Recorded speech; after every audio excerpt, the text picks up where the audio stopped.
என்னப்பா எல்லாரும் போனீங்களே, என்ன ஆச்சு? ஏன் யாரும் எதுவுமே பேச மாட்டேங்கிறீங்க? என் பேத்தியால பார்த்தீங்களா இல்லையாப்பா? எங்க வந்துட்டாளா? ரூம்ல எதுவும் தூங்க வச்சிருக்கீங்களா? யாராச்சும் பதில் சொல்லுங்களேன். எனக்கு அப்படியே நெஞ்செல்லாம் படபடன்னு அடிச்சுக்குது. பாவம் பச்சை பிள்ளைய தூக்கிட்டு எவ்வளோ கஷ்டப்பட்டாலோ. ரெஸ்ட் எடுக்கிறாளா? நான் போய் அவளை டிஸ்டர்ப் பண்ணாமல் பார்த்துட்டு வந்துடுறேன். எங்கே மேலே அவள் ரூமில் இருக்காளா? பாட்டி, எனக்கும் சாதனை வந்துட்டா அப்படின்னு சொல்லணும்னு தான் ஆசையா இருக்கு. ஆனா சொல்ல முடியலையே. அவ எங்கே போனான்னு தெரியவே இல்லையே பாட்டி. அவளுக்கு ஏன் இப்படி ஒரு நினப்பு வரணும்? எதுக்கு நம்மளெல்லாம் விட்டுட்டு அவ வெளியில போகணும்னு நினைக்கணும்? பச்சை குழந்தைய கை குழந்தைய தூக்கிட்டு வெளியில போய் அவ ஏன் கஷ்டப்படணும்? அப்படி என்ன நடந்துச்சு? ஒருவேளை அம்மா ஏதாச்சும் சொல்லியிருப்பாங்களா? இல்லையப்பா, அவ ஏதாச்சும் சொன்னாலும் நம்ம கிட்ட சொல்லிடுவாளே. இவ்வளவு நாள் எவ்வளவோ பண்ணியிருக்கா, அதெல்லாம் பொறுத்து தானே வீட்டில் இருந்தா. அப்பெல்லாம் அவ போக மாட்டாளேப்பா. வேற ஏதாச்சும் நடந்திருக்குமா? உங்களுக்குள்ள எதுவும் சண்டை இல்லைல்ல கார்த்தி? பாட்டி, என்ன இப்படி கேக்குறீங்க? நான் எப்ப அவகிட்ட சண்டை போட போறேன்? போட்டாலும் சின்ன சின்ன சண்டை. அந்த அளவுக்கு கூட ஒரு நாளைக்கு மேல கூட எங்களுக்கு சண்டை வந்ததே இல்லை பாட்டி. உங்களுக்கு தெரியாதா எங்களை பத்தி? அப்படியே சண்டை போட்டாலும் என்னை விட்டு அவ போயிடுவாளா என்ன? அவ இல்லைன்னா நான் துடிச்சு போயிடுவோம்னு அவளுக்கு தெரியும்ல பாட்டி. அப்படி இருந்தும் எப்படி என்னை விட்டுட்டு அவள் போகலாம்? எப்படி அவளுக்கு மனசு இருந்துச்சு என்னை விட்டுட்டு போகிறதுக்கு? நான் எவ்வளோ கஷ்டப்படுவேன், நான் தாங்க மாட்டேன்னு அவளுக்கு தெரியும்ல பாட்டி. அப்புறம் என்னை விட்டு போனா? அண்ணா, அண்ணி ஏன்னா இப்படி பண்றாங்க? நல்லா தான் பேசிட்டு இருந்தாங்க. ஆனா காலையில இருந்து யாருக்கிட்டையும் சரியாவே பேசல. சரி, உங்களுக்குள்ள ஏதோ பிரச்சனை அப்படின்னு நாங்களும் விட்டுட்டோம். இப்ப பார்த்தா அண்ணி சொல்லாம கொள்ளாம இங்கே போனாங்கன்னே தெரியலையே. ஏன் மச்சான், அந்த பார்வதி அம்மா அவங்களும் காலையில இருந்து வீட்லயே இல்லையே, நீங்க கவனிச்சிங்களா? ஆமால்ல, அந்த பார்வதி எங்கே போனா? காலைல சாப்பாடு செஞ்சதோட சரி, எங்கே போனானே தெரியலையே. அதுக்கப்புறம் ஆளு வீட்டுக்கே வரல. நம்மளும் சாதாரண காணுங்கிற டென்ஷன்ல மறந்தே போயிட்டோம். ஒருவேளை அவளுக்கும் சாதனை காணாம போனதுக்கும் ஏதாச்சும் சம்பந்தம் இருக்குமோ? ஆமாப்பா, எனக்கும் டவுட்டாக தான் இருக்கு. ஸ்டார்டிங்கில் வரும்போது நல்லா தான் தெரிஞ்சா. எனக்கு ஒன்றும் தெரியல, எனக்கு சந்தேகம் இல்லை. ஆனால் போக போக கொஞ்சமே எனக்கு சந்தேகம் வர மாதிரி இருந்துச்சு. அப்போவே சாதனா கிட்ட சொன்னேன், அவகிட்ட கொஞ்சம் பார்த்து இருமா, பார்க்க நல்ல மாதிரி தான் இருக்கா, இருந்தாலும் எப்படி தெரியல, போகப்பா பார்த்துக்கலான்னு சொன்னேன். அவள் தான், பார்வதி அம்மா என்னை சொந்த பொண்ணு மாதிரி நினைக்கிறாங்க, அப்படிலாம் சொல்லாதீங்க பாட்டி அப்படின்னு ஏதேதான் சொல்லி மழுப்பிட்டா. இப்போ பார்த்தா சாதனாவே பிள்ளையும் காணும், அவளையும் காணோன்னா அவள் தான் ஏதாச்சும் சொல்லி எங்கேயாச்சும் கூட்டிகிட்டு போயிட்டாளா? சரிம்மா, அவ கூட்டிட்டு போறானே வச்சுக்க. சாதனாக்கு விவரம் தெரியும்ல. நம்மளெல்லாம் விட்டுட்டு நம்மளை விடுமா? கார்த்தியை விட்டுட்டு அவ போகணும்னு ஒரு காலமும் நினைக்க மாட்டா. இதுல வேற என்னமோ இருக்குமா? இப்போ நான் அவளை என்னன்னு எங்கேன்னு போய் தேடுறது? அண்ணா, எதுவும் நினைக்காதீங்க. நம்ம வேணா போலீஸ் ஸ்டேஷனில் போய் கம்ப்ளைண்ட் கொடுத்துடலாமா? இல்ல இல்ல, என்னோட சாதனா கண்டிப்பா என்னை தேடி வந்துருவா. எங்கேயும் கம்ப்ளைண்ட்லாம் கொடுக்க வேணாம். என்னோட சாதனா பத்தி எனக்கு தெரியும். நான் இல்லாம அவ இருக்க மாட்டா, அதோடையும் அவ இல்லாம நானும் இருக்க மாட்டேன். அது அவளுக்கு நல்லாவே தெரியும். ஏதாச்சும் என் மேல கோவம் இருந்தாலும் போயிருந்தாலும் உடனே வந்துருவா. ஆனா எங்கே போயிருக்கான்னு தானே தெரியல. பாவம் பச்சை பிள்ளைய விட்டுட்டு தனியா எவ்வளோ கஷ்டப்படான்னு தெரியலையே. சாப்பிட்டாலும் கூட தெரியலையே. பாப்பாவெல்லாம் எப்படி தூங்க வைப்பா? எங்கே தூங்குவா? எங்கே இருக்கா? பாட்டி, நீங்க ஊருக்கு ஃபோன் பண்ணீங்களா? கேட்டுட்டப்பா, எல்லார்ட்டையும் கேட்டுட்டேன். அவள் அங்கெல்லாம் வரலையாம்பா. அங்கே வந்திருந்தா எல்லாரும் இந்நேரம் என்கிட்ட ஃபோன் பண்ணி பேத்தியா வந்திருக்கான்னு சொல்லியிருப்பாங்களப்பா. அவள் அங்கெல்லாம் போகல. அவள் எங்கே போனானே தெரியலையே. மச்சான், நம்ம பேசாம போலீஸ்ல கம்ப்ளைண்ட் பண்ணிடலாமே.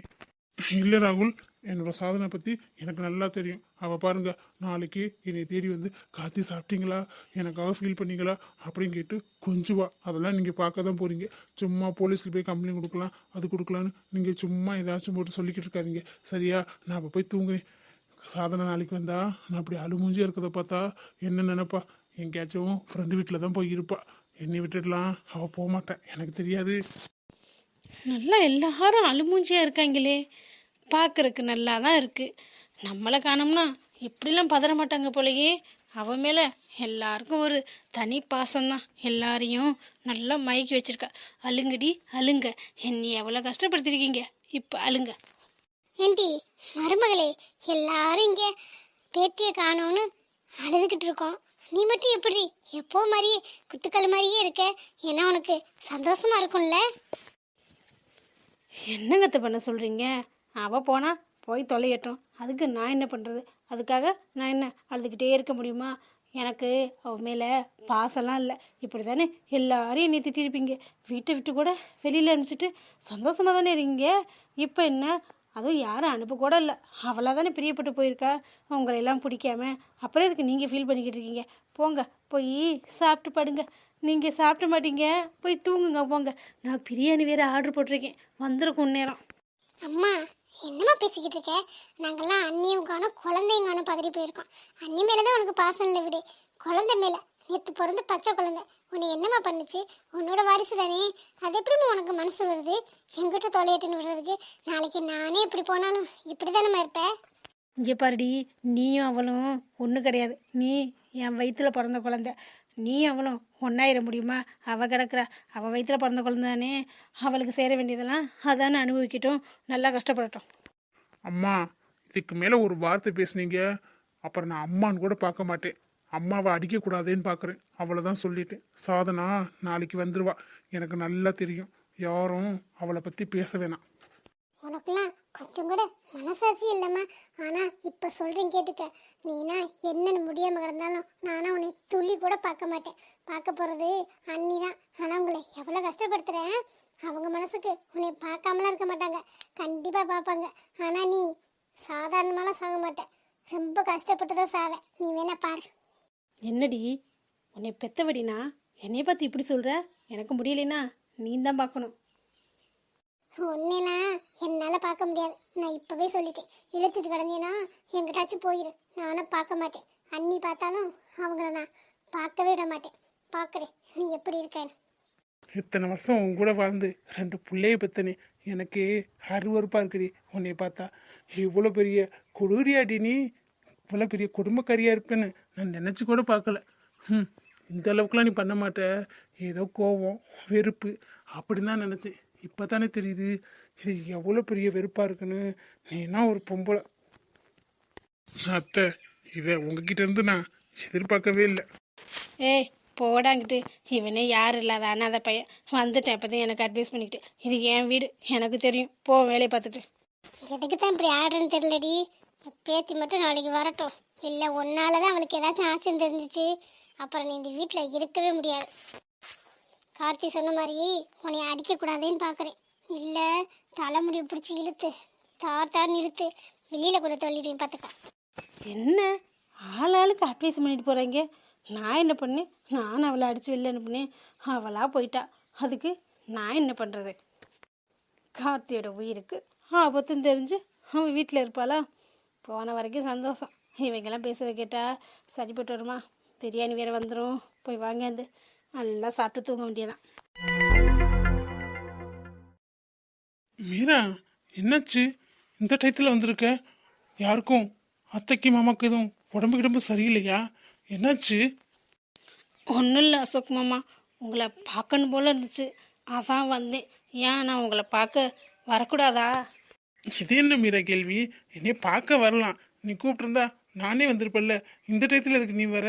இல்லைன்னா காலைல எஞ்சி வரலாம்ல. காலையில் வரலாம் தான், ஆனால் தான் எனக்கு தூக்கமே வராதே. உங்ககிட்ட சாரி கேட்கணும். சாரி மாமா. எதுக்கு மீரா இப்போ சாரி கேட்குற?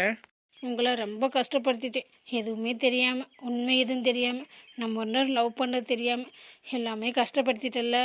சாரி, நீ மன்னிப்பீங்களா? என்ன மீரா இப்படி சொல்லிட்ட? எனக்கு உன் மேலே கோவம் இருந்தால் தானே உன்னை மன்னிக்கலாம். எனக்கு தான் உன் மேலே கோவமே இல்லையே மீரா, அப்புறம் எப்படி நான் உன்னை மன்னிக்க முடியும்? நிச்சயமாக தான் சொல்கிறீங்களா மாமா? அவ்வளோ உங்களை ஹர்ட் பண்ணியிருக்கேன், என் மேலே உங்களுக்கு கோவமே இல்லையா? இல்லை மீரா, எப்போவுமே இந்த சின்ன பிள்ளைத்தனமாக தானே பண்ணிக்கிட்டு இருப்ப. அதே மாதிரி தான் இதையும் நினச்சேன். நீ உண்மை தெரிஞ்சா இப்படிலாம் பேசுவியா? பேச மாட்டில்ல. உன் மேலே எனக்கு கோவமே இல்லை. ஆமாம், என்ன திடீர்னு அப்போ உனக்கு பழசெல்லாம் ஞாபகம் வந்துருச்சா? இல்லை மாமா, பழசெல்லாம் ஞாபகம் இல்லை. ஆனால் நான் எந்த ஹாஸ்பிட்டல் போனேன்னா அங்கே போனதுக்கப்புறம் தான் எல்லா உண்மையும் தெரிஞ்சிச்சு. அதை விடுங்க, நீங்கள் மன்னிச்சிட்டிங்கல்ல. அடியே மீரா, நான் தான் சொல்கிறேன்ல, எனக்கு உன் மேலே கோவமே இல்லை, அதனால நான் மன்னிக்க வேண்டிய அவசியமே இல்லை. அப்படியா? அப்போ நான் உன்னை கேட்கவா? கேளு மீரா, நீ என்கிட்ட கேட்கணும் தானே ஆசையாக இருக்கே. இது என்ன கேள்வி?